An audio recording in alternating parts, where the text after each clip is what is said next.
এটি ঢাকা বিশ্ববিদ্যালয়ের একটি আবাসিক হলের ক্যান্টিন। বিশ্ববিদ্যালয়ের ২০টি আবাসিক হলের শিক্ষার্থীরা প্রায় নিয়মিতভাবেই এসব ক্যান্টিনে খাবার খেয়ে থাকেন। তবে খাবারের মান, দাম এবং ক্যান্টিনের পরিবেশ নিয়ে প্রায়শই উঠে আসে নানা অভিযোগ। মান এবং দাম দুটোই অনেক বেশি, যেটা ছাত্রদের সাধ্যের বাইরে দামটা, আর মানটা খুবই খারাপ। যেরকম খাবার আমাদের 40 টাকা স্পেশাল জিনিস, এর নামে স্পেশাল, কাজে স্পেশাল না। আগের চেয়ে একটু হলে মান ভালো হয়েছে, কিন্তু এখন যেটা করতে হবে, খাবারের মানটা, দামটা একটু কমাতে হবে।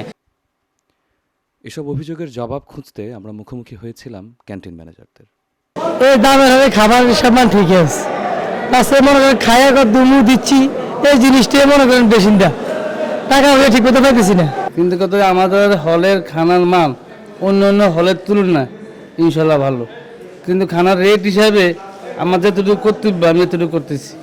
একদিকে শিক্ষার্থীদের অভিযোগ, অন্যদিকে ক্যান্টিন ম্যানেজারদের দায়সারা জবাব। এ নিয়ে কথা বলেছিলাম হল প্রাধ্যক্ষের সাথে। আমরা চাই যে এটি নিয়ন্ত্রণ করার জন্য যাতে করে ছাত্রদের কাছ থেকে বাড়তি পয়সা তারা না নিতে পারে, খাওয়ার মান সীমিত অর্থের মধ্যেও যেন মান রক্ষা হয়, এসবগুলো আমরা বিভিন্ন হলের যারা প্রভোস্ট আছেন তারা মনিটর করেন।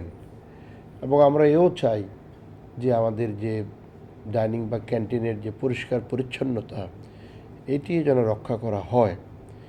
নিয়মিত সুষম খাবার গ্রহণ এবং স্বাস্থ্যকর পরিবেশ নিশ্চিত করার প্রতি গুরুত্ব আরোপ করেন পুষ্টি বিশেষজ্ঞ।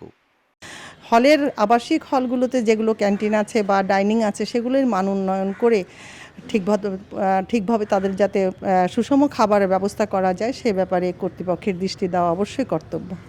ঢাকা বিশ্ববিদ্যালয়ের সবগুলো আবাসিক হলের ক্যান্টিনের চিত্র প্রায় একই। খাবারের মান এবং পরিবেশ নিয়ে শিক্ষার্থীদের অভিযোগ দীর্ঘদিন। এই সমস্যা নিরসনে কর্তৃপক্ষ কার্যকর পদক্ষেপ রাখবে, এমনটাই প্রত্যাশা সাধারণ শিক্ষার্থীদের। খন্দকার রুবাইয়াত, টেলিভিশন ও চলচ্চিত্র অধ্যয়ন বিভাগ, ঢাকা বিশ্ববিদ্যালয়।